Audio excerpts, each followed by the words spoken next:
Assalamualaikum warahmatullahi wabarakatuh. Apa kabar para peserta MPLS? Mudah-mudahan kalian dalam keadaan baik. Untuk kali ini, Bapak akan memaparkan sebuah materi tentang wawasan wiyata Mandala. Apakah itu wawasan wiyata Mandala? Mari kita simak bersama-sama. Tetapi sebelum disimak, Bapak ingatkan sebaiknya kalian siapkan alat tulis kalian. Kemudian catat materi-materi yang dirasa perlu, poin-poin pentingnya saja ya. Silahkan disiapkan dahulu. Kemudian jangan lupa juga apabila berkenan boleh kalian klik tombol like, kemudian share atau bahkan di subscribe video ini ya. Mudah-mudahan ada manfaatnya. Mari kita sama-sama simak apa itu wawasan wiyata Mandala berikut ini. Secara harfiah, kata per kata, arti dari wawasan yaitu suatu pandangan atau sikap yang mendalam terhadap suatu hakikat. Apabila wiyata merupakan pendidikan dan Mandala adalah tempat atau lingkungan. Sehingga apabila diartikan secara utuh, wawasan wiyata Mandala adalah sikap menghargai dan bertanggung jawab terhadap lingkungan sekolah sebagai tempat menuntut ilmu pengetahuan. Unsur-unsur wiyata Mandala. Yang pertama adalah sekolah. Seperti kita ketahui, sekolah merupakan suatu lingkungan pendidikan. Kemudian unsur yang kedua adalah kepala sekolah. Kepala sekolah mempunyai wewenang dan tanggung jawab penuh atas penyelenggaraan pendidikan dalam lingkungan sekolah. Unsur yang ketiga, guru dan orang tua. Antara orang tua dan guru harus ada saling pengertian dan kerjasama erat untuk mengemban tugas pendidikan, yaitu hubungan yang serasi. 4. Warga sekolah. Warga sekolah di dalam maupun di luar sekolah harus menjunjung tinggi martabat dan citra guru. Yang kelima, masyarakat sekitar. Sekolah harus bertumpu pada masyarakat sekitarnya dan mendukung antar warga. Sekolah dan fungsinya. Sekolah merupakan tempat penyelenggaraan PBM, menanamkan dan mengembangkan berbagai nilai, ilmu pengetahuan, teknologi, dan keterampilan. Sekolah merupakan lembaga pendidikan formal tempat berlangsungnya PBM untuk membina dan mengembangkan 1. Ilmu pengetahuan dan teknologi, pandangan hidup atau kepribadian. 3. Hubungan antara manusia dengan lingkungan atau manusia dan Tuhannya. Dan keempat, kemampuan berkarya. Fungsi sekolah yaitu sebagai tempat masyarakat belajar karena memiliki aturan atau tata tertib kehidupan yang mengatur hubungan antara guru, pengelola pendidikan siswa dalam PBM untuk mencapai tujuan pendidikan yang telah ditetapkan dalam suasana yang dinamis. Ciri-ciri sekolah sebagai masyarakat belajar. Yang pertama, ada guru dan siswa, timbulnya PBM yang tertib. Yang kedua, tercapainya masyarakat yang sadar, mau belajar dan bekerja keras. Dan yang ketiga, terbentuknya manusia Indonesia seutuhnya. Prinsip sekolah. Sekolah sebagai wiyata Mandala selain harus bertumpu pada masyarakat sekitarnya, juga harus mencegah masuknya paham, sikap, dan perbuatan yang secara sadar ataupun tidak dapat menimbulkan pertentangan antara sesama karena perbedaan suku, agama, asal-usul atau keturunan, tingkat sosial ekonomi, serta perbedaan paham politik. Sekolah tidak boleh hidup menyendiri, melepaskan diri dari tantangan sosial budaya dalam masyarakat tempat sekolah itu berada. Sekolah juga menjadi suri tauladan bagi kehidupan masyarakat sekitarnya, serta mampu mencegah masuknya sikap dan perbuatan yang akan menimbulkan pertentangan. Untuk itu, sekolah memiliki prinsip-prinsip sebagai berikut. 1. Sekolah sebagai wadah atau lembaga yang memberikan bekal hidup. Dalam hal ini, Sekolah seharusnya bukan hanya lembaga yang mencetak para intelektual muda, namun lebih dari itu, sekolah harus menjadi rumah kedua yang memberikan pelayanan dan pengalaman tentang hidup, mulai dari berorganisasi, bermasyarakat atau bersosialisasi, pendidikan lingkungan hidup, atau bahkan pengalaman hidup yang sesungguhnya. Yang kedua, sekolah sebagai institusi tempat peserta didik belajar di bawah bimbingan pendidik. Bimbingan lebih dari sekedar pengajaran. Dalam bimbingan, peran pendidik berubah dari seorang pendidik menjadi seorang orang tua atau bahkan menjadi seorang kakak. 3. Sekolah sebagai lembaga dengan pelayanan yang adil atau merata bagi stakeholdernya.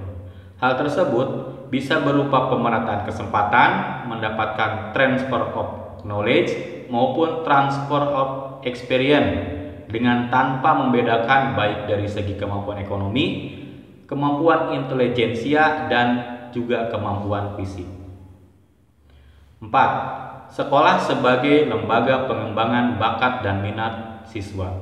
Prinsip ini sejalan dengan multiple intelligence yang memandang bahwa kecerdasan intelektual bukanlah satu-satunya yang perlu diperhatikan oleh lembaga pendidikan, terutama pendidikan sekolah. Kemampuan bersosialisasi, kemampuan kinestetik, kemampuan seni, dan kemampuan-kemampuan lainnya juga perlu diperhatikan secara seimbang. 5. Sekolah sebagai lembaga pembinaan potensi di luar intelijensi. Peningkatan kemampuan intelektual, emosional, maupun kemampuan-kemampuan lainnya dapat perhatian yang seimbang. 6. Sekolah harus memberi perhatian serius untuk mengembangkan kemampuan emosional dan sosial, kemampuan berkomunikasi dan berinteraksi, kemampuan bekerja sama dalam kelompok, dan lain-lain. 7. Sekolah sebagai wahana pengembangan sikap dan watak. Sikap sederhana, jujur, terbuka, penuh toleransi, rela berkomunikasi dan berinteraksi, ramah tamah dan bersahabat, cinta negara, cinta lingkungan, siap bantu-membantu, khususnya kepada yang kurang beruntung merupakan sikap dan watak yang perlu dibentuk dalam lingkungan sekolah. 8. Sekolah sebagai wahana pendewasaan diri. Di dalam dunia yang berubah begitu cepat, salah satu kompetensi dasar yang harus dimiliki setiap peserta didik adalah kompetensi dasar belajar secara mandiri. Dengan proses pendewasaan yang diberikan di sekolah, pendidik tidak lagi perlu menjajali pemikiran peserta didik dengan perintah. Lebih dari itu, peserta didik akan mendapatkan sesuatu yang jauh lebih besar ketika ia mencari dan mendapatkan untuk hidupnya. 9. Sekolah sebagai bagian dari masyarakat belajar atau learning society. Sekolah bukan hanya sebagai tempat pembelajaran bagi peserta didik, namun juga seharusnya sekolah mampu menjadi pusat pembelajaran bagi masyarakat di lingkungan sekitar. Penggunaan sekolah. Sekolah sebagai suatu lembaga pendidikan yang diperuntukkan sebagai tempat proses kegiatan belajar mengajar. Sekolah tidak diperbolehkan dijadikan sebagai tempat 1. Ajang promosi atau penjualan produk-produk perniagaan yang tidak berhubungan dengan pendidikan. 2. Sekolah merupakan lingkungan bebas rokok bagi semua pihak.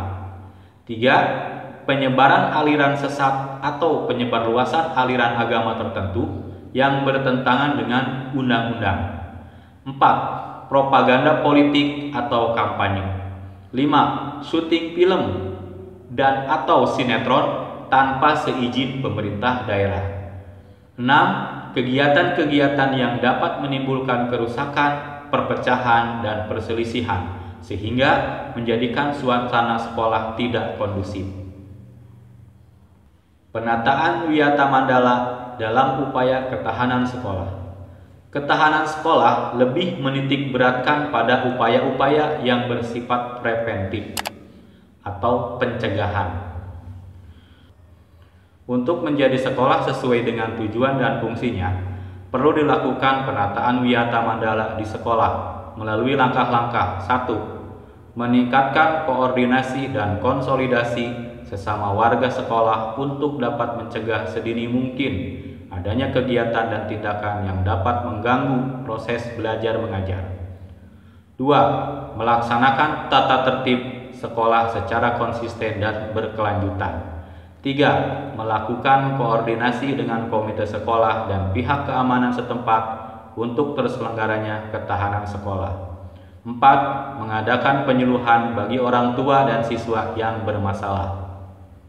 5. Mengadakan penyuluhan dan pembinaan kesadaran hukum bagi siswa.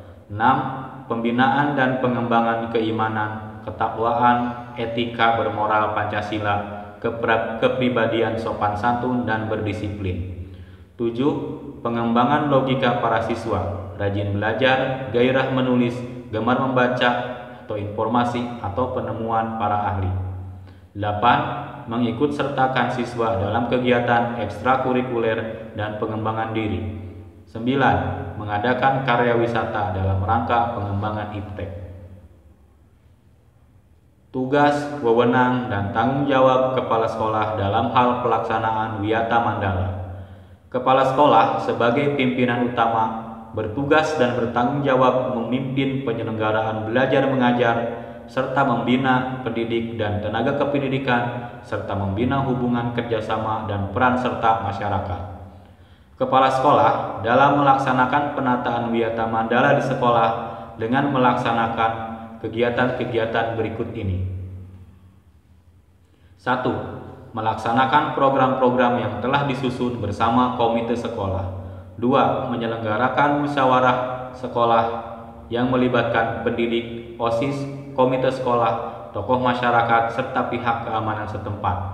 3. Menertibkan lingkungan sekolah baik yang berbentuk perangkat keras dan perangkat lunak. 4. Mengadakan pertemuan baik rutin maupun insidental yang bersifat intern sekolah.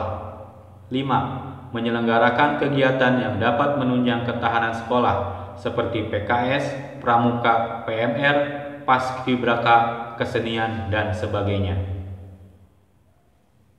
Mekanisme dalam pelaksanaan wiyata mandala. Dalam rangka pelaksanaan wiyata mandala, perlu upaya penanggulangan secara dini setiap permasalahan yang timbul, sehingga dapat menghilangkan dampak negatifnya, yaitu dilaksanakan secara terpadu, bertahap, dan berlanjut sebagai berikut. Tahap preventif. Upaya untuk meniadakan peluang-peluang yang dapat memungkinkan terjadinya kasus-kasus negatif di sekolah melalui antara lain: 1. Memelihara sekolah dan lingkungan sekolah serta menciptakan kebersihan dan ketertiban agar siswa merasa nyaman dan menyenangkan dan tidak ada tempat tertentu yang dijadikan siswa untuk hal-hal negatif. 2. Menciptakan suasana yang harmonis antara pihak pendidik, staf dan siswa serta penduduk di sekitar sekolah. 3. Membentuk jaring-jaring pengawasan, kontrol dan razia terhadap kegiatan siswa di lingkungan sekolah. 4. Menghilangkan bentuk-bentuk perpeloncoan pada saat MOS atau MPLS. 5. Meminimalisir keterlibatan kelompok maupun perorangan dalam kegiatan sekolah. 6. Mengisi jam-jam kosong dengan pelajaran atau kegiatan ekstra lainnya. 7. Meningkatkan kegiatan ekstrakurikuler pada masa awal atau akhir semester dan masa liburan sekolah. 8. Meningkatkan keamanan dan ketertiban khususnya pada saat berangkat atau usai sekolah. Mekanisme dalam pelaksanaan wiyata mandala. Tahapan represif. Upaya untuk menindak siswa yang telah melanggar peraturan-peraturan dan tata tertib sekolah. Upaya represifnya seperti: 1. Mendamaikan para pihak yang terlibat perselisihan berikut orang tua atau pendidik pembinanya. 2. Membatasi area tempat terjadinya aksi. 3. Menetralisir isu-isu yang berkembang dan mencegah timbulnya isu-isu baru. 4. Berkoordinasi dengan pihak keamanan apabila terdapat pihak luar sekolah yang melanggar keamanan, ketertiban, dan perbuatan kriminalitas di lingkungan sekolah. Demikianlah wawasan Wiyata Mandala yang bisa Bapak paparkan. Terima kasih, mohon maaf apabila ada kekurangan. Wassalamualaikum warahmatullahi wabarakatuh.